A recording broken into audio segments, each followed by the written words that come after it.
Im heutigen Video fliege ich von der kanarischen Insel Gran Canaria zurück nach Deutschland nach Frankfurt. Dazu nutze ich die Airline Discover und ich fliege in der Business Class. Ich zeige euch den Check-in, die Lounge und natürlich das Boarding und den Flug an sich. Wir erleben sogar den kompletten Landeanflug auf Frankfurt bei Nacht. Zum Schluss zeige ich euch noch, was passiert, wenn ihr euren Anschlussflug gestrichen bekommt. Viel Spaß! Hi Leute, herzlich willkommen zu einem neuen Video. Sehr, sehr schön, dass ihr wieder dabei seid. Ich bin gerade noch in meinem Hotel auf Gran Canaria und in Kürze geht es halt wieder zurück nach Deutschland. Heute fliege ich mit Discover Airlines in der Business Class von Gran Canaria nach Frankfurt. Und wir wollen uns natürlich alles anschauen, den Check-in, die Lounge und natürlich den Service an Bord. Wir fliegen halt mit einem klassischen Airbus A320, der ist 9 Jahre alt, den zeige ich euch später nochmal. Jetzt zeige ich euch kurz nochmal die Umgebung, wo ich denn hier bin. Ist jetzt nicht so ein Urlaubsgebiet, wo ich bin, aber ich habe halt ein Airport-Hotel mit Shuttle-Service zum Flughafen. Und mein Shuttle kommt in einer halben Stunde, dann geht's auf zum Flughafen Las Palmas auf Gran Canaria. Ihr seht, es ist ein bisschen stürmisch, sollte aber das Flugzeug nicht interessieren. Auf geht's zum Flughafen. Ich bin nun gut am Flughafen angekommen und hinter mir ist unser Shuttle. Die Fahrt hat gerade mal 10 Minuten gedauert. Ihr merkt, es regnet leicht, deswegen gehe ich jetzt mal schnell rein. Aber hier kommt noch ein Überblick, wie es am Flughafen Gran Canaria aussieht. Es ist ganz schön was los hier. Salidas Abflug. Jetzt bin ich ja mal gespannt, wo ich denn meinen Koffer abgeben kann. Ja, hier kann man sich ein bisschen verlaufen. Hier sind so wunderbare Tafeln. Da. 304, 305. Auf geht's. Links rum. Oh oh, hier ist aber eine Schlange. Ich laufe einfach dran vorbei. Hab mein Check-in gefunden. Ist nicht so schwierig. Waren ja nur 5 Meter. Da sehen wir es. Discover Economy Class Check-in. Was wollen wir denn hier? Ich glaube, ich bin zu früh dran. Die Schilder für den Business Class Check-in stehen hinten, hinter dem Schalter. Und ja, hier ist halt nur ein Economy Class Check. Ja, ich bin zu früh dran. Die Schalter machen erst um 12 Uhr auf. Es ist jetzt 11:45. Also es bleibt weiter spannend. Jetzt ist das Business Class Check-in Panel da. Aber es ist niemand mehr am Schalter. Und so lang ist mittlerweile die Check-in-Line. Mein Koffer ist nun aufgegeben. Bitte beachtet, hier müsst ihr maximal 2 Stunden vor Abflug am Schalter sein. Ansonsten steht ihr hier sinnlos rum. Also 2 Stunden vor Abflug. Und jetzt gehen wir zur Sicherheitskontrolle. Hier gibt es eine Fastlane, wie ich gesehen habe. Fastlane gefunden. Wird mein Ticket funktionieren? Yay! Hinein! Okay, dann packe ich mal aus. Also die Fast-Track-Sicherheitskontrolle war keine Fast-Track-Sicherheitskontrolle. Man ist einfach nur schneller zum normalen Band gekommen. Jetzt bin ich durch und jetzt suche ich die Lounge. Hier geht es erstmal mit dem Duty-Free-Store los und wir müssen einmal ganz durchlaufen. Also hier könnt ihr noch ordentlich Geld loswerden. Wow, hier duftet es aber nach Parfüm und allem drum und dran. Ich nehme die Abkürzung. Geht immer noch weiter und weiter und weiter. Duty Free ist vorbei und da oben steht's. VIP, links rum. Sala VIP. Ach, wie praktisch. Da ist gleich die Treppe. Sala VIP. Dados.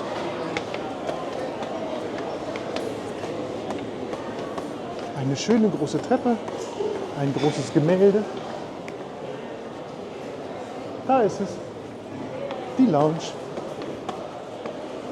Sogar hier ist Stau, das ist ja Wahnsinn. Ich habe es nun gut in die Lounge geschafft, aber sie ist unglaublich super voll. Ich würde mal sagen, es sind viel zu viele Gäste für eine viel zu kleine Lounge. Aber ich habe noch was zum Anstoßen gefunden, ein Tropikal. Prosit auf ein angenehmes Warten. Und so sieht mein Sitz aus. Und da unten ist eine Steckdose und USB-Ports. Den Sitz gibt es auch in weiß. Und so sieht es hier aus. Alles voll. Aber hier rechts hat man eine wunderschöne Terrasse. Da gehe ich jetzt mal hin. Auf zur Terrasse. Huch. Super. Das ist ein toller Ausblick. Dauert noch, bis unser Flugzeug kommt. Aber hier kann man es schon aushalten. Falls ihr mit Kindern reist, hier gibt es sogar eine Spielecke. Anzeigetafeln sind auch vorhanden. Man hat alles gut im Blick. Wann geht's denn los? Ich sehe unseren Flug leider nicht. Da. 14:40 Uhr, Ausgang um 13:50 Uhr. Jetzt schaue ich mir das Buffet an. Brot, Chorizo,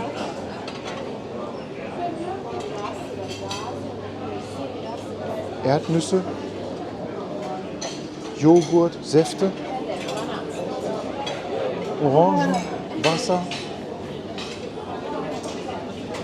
heißes Wasser, noch mehr heißes Wasser. Hier gibt es ein paar Brote, noch mehr Brötchen,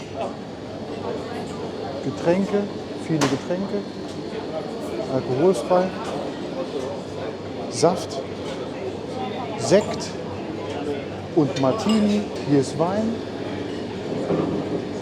Bier und noch mehr Wasser. Diesen Wein gibt's. Pata Negra. Und hier gibt es noch mehr Gebäck. Also die Auswahl ist schon recht groß. Ach, so einen Keks nehme ich mir gleich. Und Kaffee gibt es auch. Was mag das für ein Bereich sein? Ein Konferenzbereich. Und hier ist die gleiche Lounge nochmal links. Da ist die gleiche Lounge. Langsam, aber sicher findet unser Flugzeug den Weg nach Gran Canaria. Es soll in 49 Minuten landen. Und das ist unser heutiges Flugzeug. Ein Airbus A320. Er ist 9 Jahre alt. Er hat aus Frankfurt 35 Minuten Verspätung mitgebracht. Und anscheinend wird es bei den 35 Minuten Verspätung bleiben, weil wir sehen, 14:09 Uhr soll er landen. Geplant war 13:40 Uhr. Die 6 Minuten Differenz wird er bestimmt auch noch unterwegs verlieren. Noch geht Lufthansa davon aus, dass wir um 15 Uhr starten. Seien wir gespannt. Da landet gerade unser Flugzeug. Ich kann leider an der Kamera nicht weiter reinzoomen. Aber jetzt sehen wir es. Da ist er. Na endlich, geht voran. Über eine halbe Stunde Verspätung. Aber er ist da. Der Rest ergibt sich von alleine.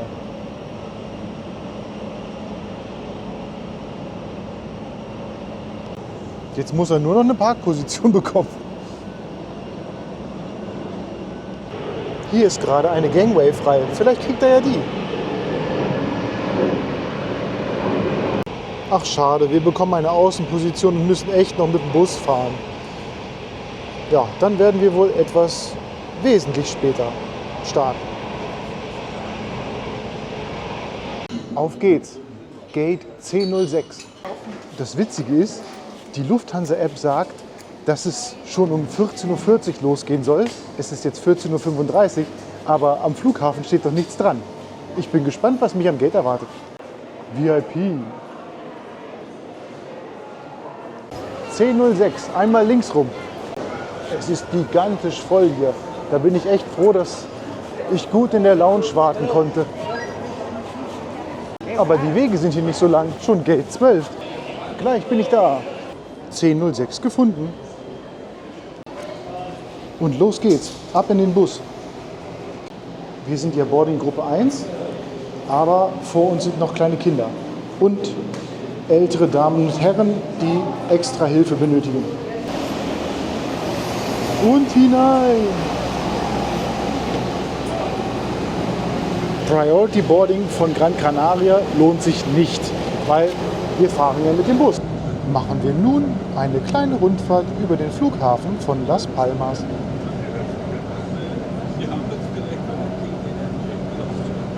Ich sehe unser Flugzeug schon.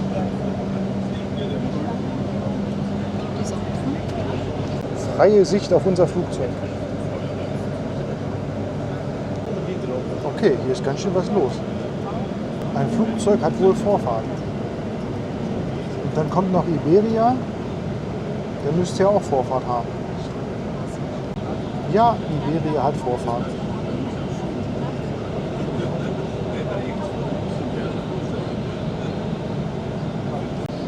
Okay, Norwegian hat auch noch Vorfahrt.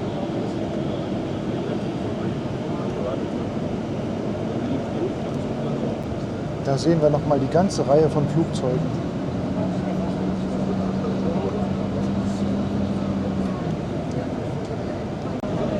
Wir erreichen unser Flugzeug.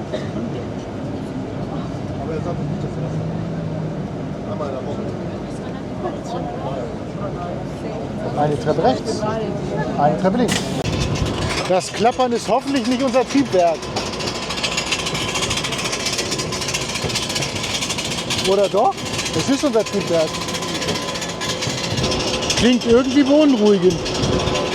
Wow, was für ein Sturm! Das kann ja ein spannender Start werden. Hier kommt noch ein Überblick über die heutige Flugroute. Ich starte am Flughafen Las Palmas auf der wunderschönen Insel Gran Canaria bei den Kanarischen Inseln. Dann geht's in Richtung Norden über den Atlantik bis hin nach Portugal, Spanien, Frankreich und letzten Endes nach Deutschland zum Flughafen Frankfurt. Da ist schon Frankfurt. Und so sieht's hier aus. Vielen Dank für Ihre Unterstützung und genießen Sie den Aufenthalt hier an Bord von Discover Airlines. Ich nehme die Seite. Under the seat in front of Discover Airlines. Das Klappern des Triebwerkes ist tatsächlich normal. Ich habe es jetzt nicht so ganz verstanden, was mir die Flugbegleiter gesagt haben, aber wenn das Triebwerk gegen den Wind arbeitet, beziehungsweise den Wind, den wir hier auf dem Boden haben, dann klappert es. Vielleicht könnt ihr mich ja genau aufklären. Kaum bin ich an Bord angekommen, gibt es einen kleinen Begrüßungssaft. Also ich glaube, das ist Maracuja-Zitrone. Schmeckt gar nicht schlecht. Gute Begrüßung. Jetzt machen wir doch mal den Sitzbreitetest. Normalerweise ist neben mir der Platz frei. Aber die Sitzbreite ist okay. Ich habe genügend Platz. Und jetzt Beinfreiheit-Test. Zieht euch das rein. Ich habe gigantisch viel Platz. Ich kann mich richtig lang machen. Ich bin 1,83 groß. Die Treppe fährt weg. Gleich sollte es losgehen. Und so sieht es hier aus. Wir machen uns jetzt auf zu unserer Startposition. Wir drehen uns einmal um 180 Grad und da hinten seht ihr den Atlantik. Ganz, ganz viel Wasser.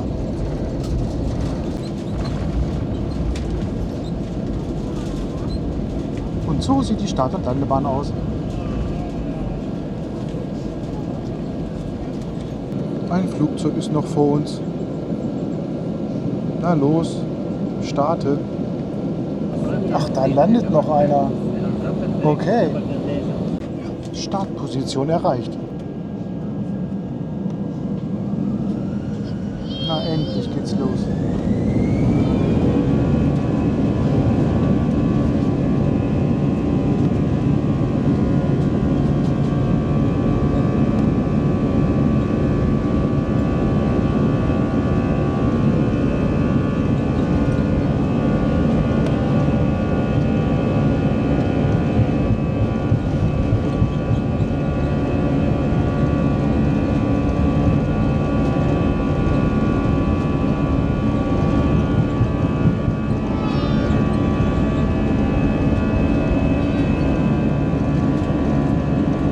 Und schon sind wir in der Luft.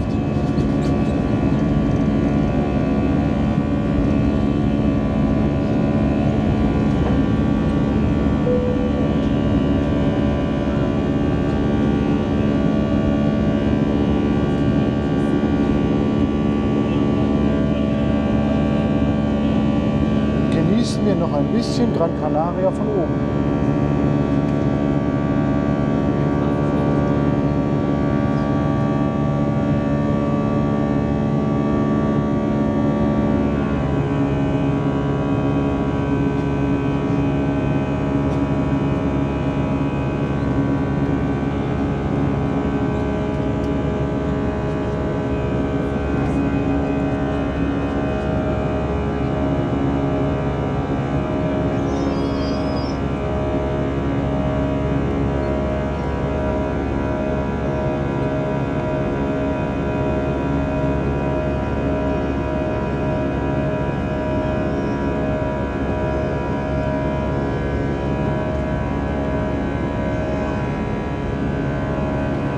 Ja, gleich erreichen wir schon die Wolken.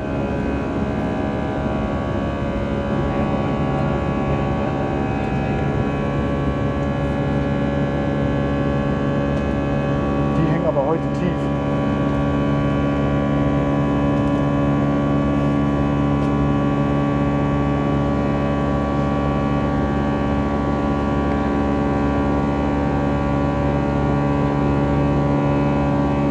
Mach's gut, Gran Canaria.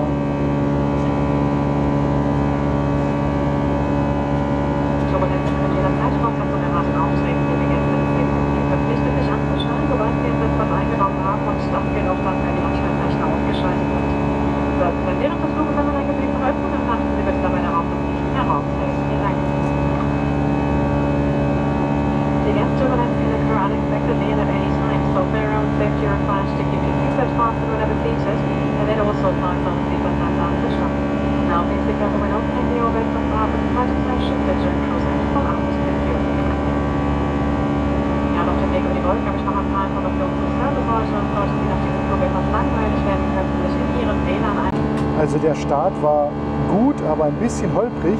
Das lag daran, dass wir ca. 40 km/h Gegenwind hatten. Das hat man schon ein bisschen gemerkt. Aber jetzt haben wir schon fast die Flughöhe erreicht. Naja, fast ist gut.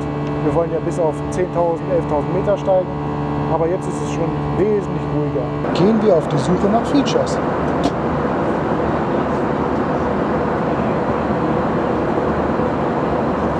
WLAN gefunden.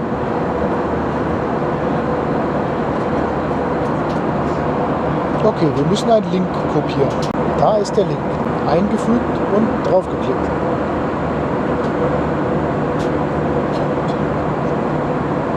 Es passiert nicht viel.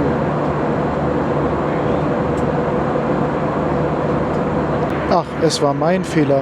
Ich hatte mein VPN noch an. Wenn ihr ein VPN anhabt, funktioniert das Portal nicht. So, Flugkarte und Reiseführer, das ist doch etwas, was ich gerne anschaue. Da sind wir, da unten. Es ist noch weit, noch über 4 Stunden, bis wir landen. Serien gibt's, Newsbriefing, Filme, noch mehr Filme, Serien. Also ihr könnt hier einiges anschauen. Da vergeht die Zeit bestimmt sehr schnell. Ich gucke mir ja am liebsten die Weltkarte an. Die reicht mir vollkommen. Gerade kam eine Lieferung. Ich muss nebenbei lesen, was es ist. Also, das Essen ist von Sternekoch Lukas Jacobi. Hier ist der geschmorte Schweinebauch. Das könnte die Zitronenpolenta sein. Und das ist der Wirsing mit Mandeln und Kartoffeln. Und hier ist noch eine Brezel. Optional gibt es noch ein vegetarisches Menü. Gebratene Gnocchi, Salbei, Zitrone, Butter. Und falls ihr durstig seid, gibt es eigentlich alles, was das Herz begehrt. Also die Portion war durchaus ordentlich. Ich habe auch nicht alles geschafft. Schwein ist jetzt nicht so mein Ding, war aber trotzdem gut. Ja, jetzt bin ich satt und könnte eigentlich sofort ein Schläfchen machen. Aber ich habe noch ganz wichtige Informationen für euch. Hier an Bord gibt es zwar WLAN, aber leider kein Internet. Also es gibt hier kein Flynet. Weiterhin könnt ihr hier kein Handy laden, weil es keine USB-Ladeports gibt. Und neuerdings sind Powerbanks im Rucksack verboten. Die dürft ihr nur vor euch halten und ihr dürft damit keine Geräte aufladen. Bitte beachten, wir erreichen nun den europäischen Kontinent. Schauen wir mal raus. Ist schwer zu erkennen, aber dort hinten ist er. Da ist Portugal.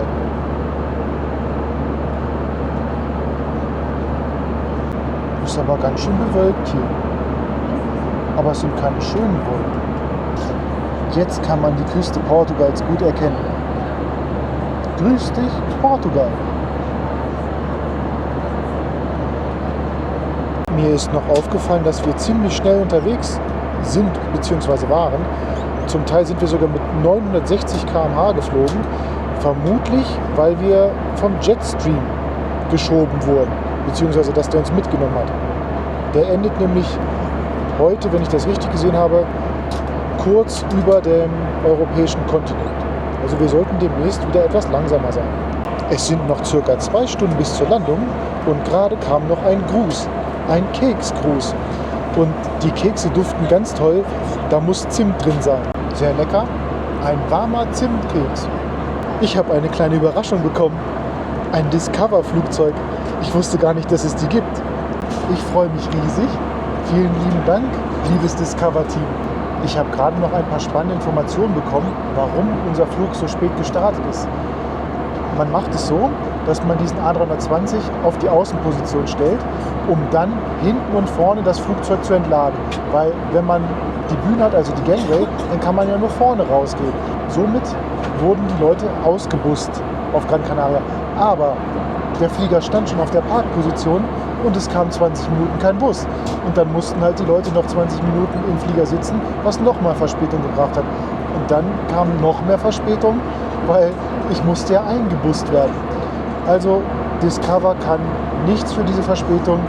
Das war einfach eine unglückliche Koordination am Boden. Wir kommen gut voran.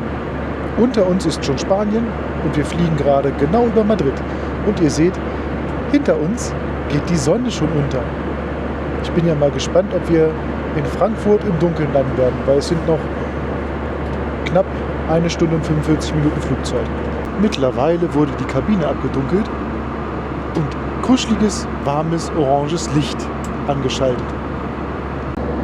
Das orange Licht, das warmweiße Licht, sieht aus wie der Sonnenuntergang gerade. Mittlerweile sind wir am Ende, am nördlichen Ende von Spanien angekommen. Wir überfliegen gerade die Pyrenäen. Falls ihr Lust habt, mich zu unterstützen, werdet doch Business Class Mitglied auf meinem Kanal. Dann seht ihr dieses Video schon innerhalb von 2 bis 3 Wochen nach der Aufnahme, wenn alles gut läuft. Ich sage schon mal vielen herzlichen Dank, falls jemand von euch mich unterstützt. Danke. Ich habe noch eine wichtige Gemütlichkeitsinfo. Wenn ihr euch in Reihe 1 setzt und ungefähr so groß seid wie ich, nämlich 183 cm, dann habt ihr dort keinen Platz für eure Beine. Ihr könnt euch dort nicht ausstrecken. Also wenn ihr so groß seid wie ich oder größer seid, bucht eine Reihe dahinter. Dann könnt ihr euch komplett lang machen. Mittlerweile ist es zu dunkel im Flugzeug. Ich könnte natürlich Licht anmachen, aber es ist so kuschelig dunkel gerade. Es wurde noch ein Abschiedssnack geliefert. Die guten Elephant Baked Squeezed Pretzels mit Honig, Senf und Zwiebel. Wir befinden uns nun im Landanflug auf Frankfurt. Eigentlich sollte ja die Kabine abgedunkelt werden, aber irgendwie ist es noch sehr hell. Die Lampe war vorher nicht an. Es ist durchaus hell. Ich kann nichts sehen, wenn ich rausgucke. Also das sieht schon echt toll aus. Eine Großstadt von oben bei Nacht. Erstaunlich. Ich kann ja rausfilmen. Das hätte ich nicht erwartet. Dann können wir gleich die Landung genießen.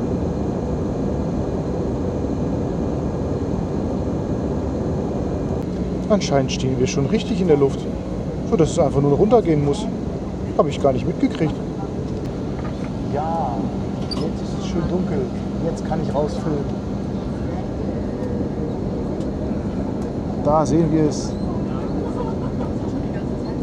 Frankfurt im Dunkeln. Na, anscheinend muss er doch noch ein Stück korrigieren. Wir sind noch sehr, sehr hoch.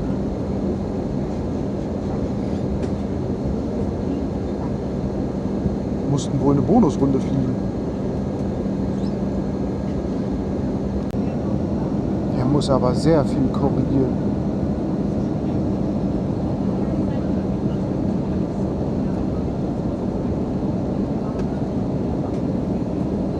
Wunderschön.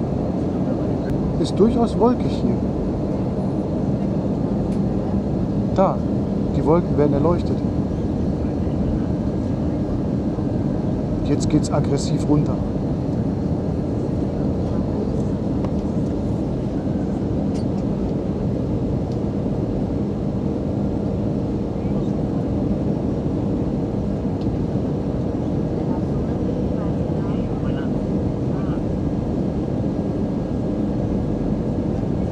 Vielleicht erkennen ja einige Frankfurter von hier oben, wo wir uns gerade befinden.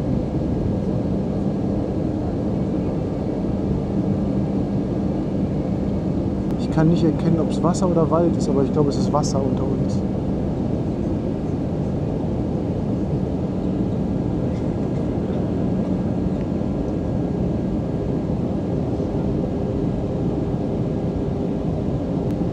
Ist irgendwie romantisch.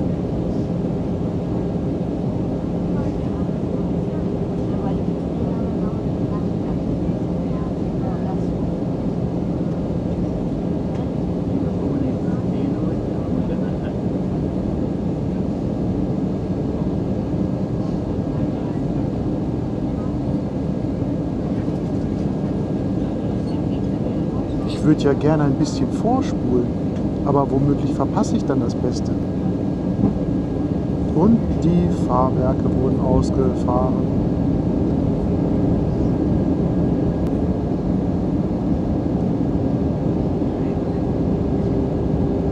So, jetzt aber runter.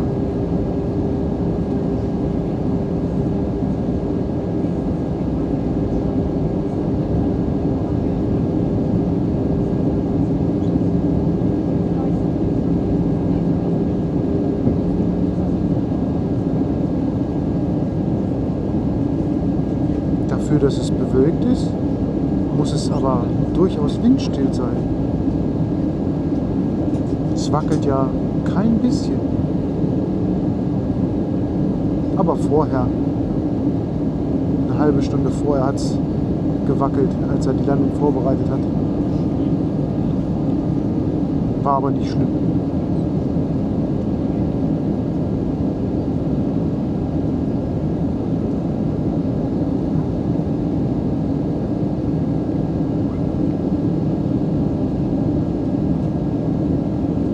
Ich glaube, jetzt ist das schwarze Wald.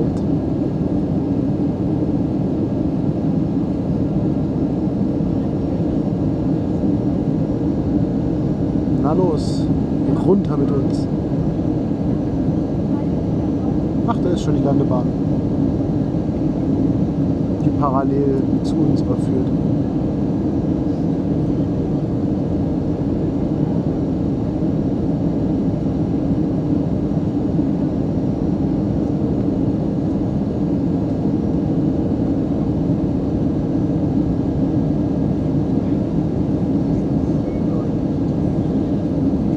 Und hinunter.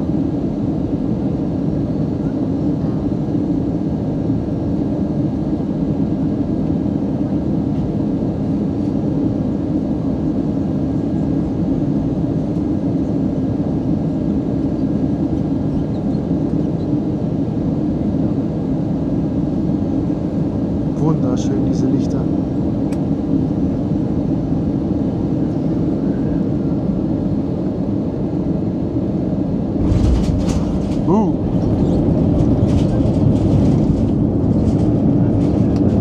Aha, wir sind sicher angekommen. Jetzt rollen wir noch zum Gate. Wunderbarerweise bekommen wir hier eine Gangway und wir müssen nicht ausgebusst werden. Hier sehen wir es. Wir sind zickzack geflogen und ich hatte gedacht, wir kommen von Osten an.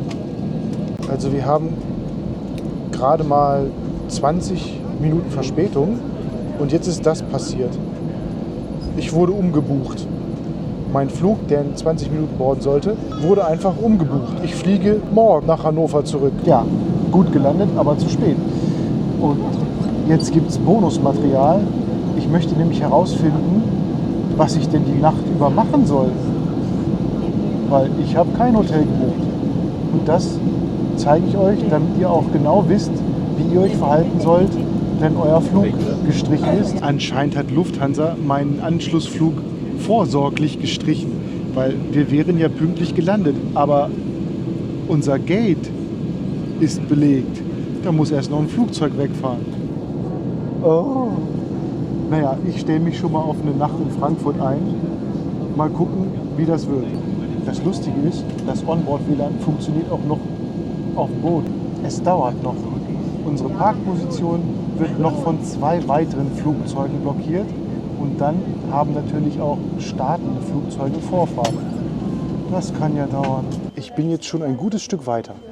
Also, wenn euer Flug gestrichen wird, geht bitte aus dem Flughafen raus.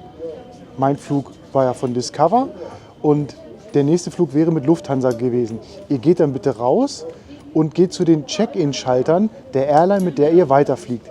Dann kriegt ihr schon mal den Flug umgebucht. Ich fliege morgen um 13 Uhr.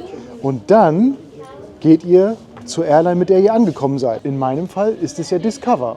Und von Discover bekommt ihr dann ein Hotel. Bei Discover habe ich einen QR-Code bekommen, der mir ein Hotel zuteilen soll.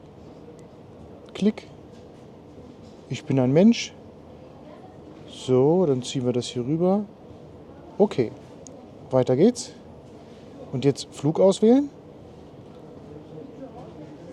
Und es gibt noch keine freien Hotelzimmer. Ja, soweit bin ich jetzt gekommen. Jetzt warte ich noch darauf, dass mir das Hotelzimmer zugeteilt wird. Alles klar, ich habe ein Hotel. Ab zum Moxie. Und jetzt einmal raus zum Shuttlebus. Die Shuttlebusse fahren von Terminal 1B zum Moxie Hotel. Ich habe den Shuttlebus leider nicht gefunden, aber war nicht schlimm. Ich habe jetzt ein Taxi geholt, hat 25 Euro gekostet. Das nehme ich gerne mit. Und jetzt bin ich im Hotel, aber ich habe mein Zimmer noch nicht, weil die Buchungen noch nicht im System eingespielt sind. Das heißt, ich soll jetzt noch eine Viertelstunde warten, aber dann kann ich ins Zimmer und schlafen. Morgen geht es dann um 13 Uhr nach Hannover nach Hause. Ja, das war aber mal ein aufregender Tag. Ich hoffe, ich konnte euch einen tollen Flug zeigen und auch eine tolle Problemlösung, wie super Lufthansa damit umgeht, beziehungsweise auch Discover, dass, wenn euer Flug gestrichen wird, ihr dennoch euch keine Sorgen machen müsst. Vielen Dank fürs Zuschauen und bis zum nächsten Mal. Ich muss noch eine richtig krasse Info hinzufügen. Ich habe gerade einen Lieferando-Gutschein bekommen, weil es ist schon zu spät fürs Abendessen. Und ja, ich darf mir jetzt ein Essen bestellen ins Hotel. Da ist es, liebe Gäste.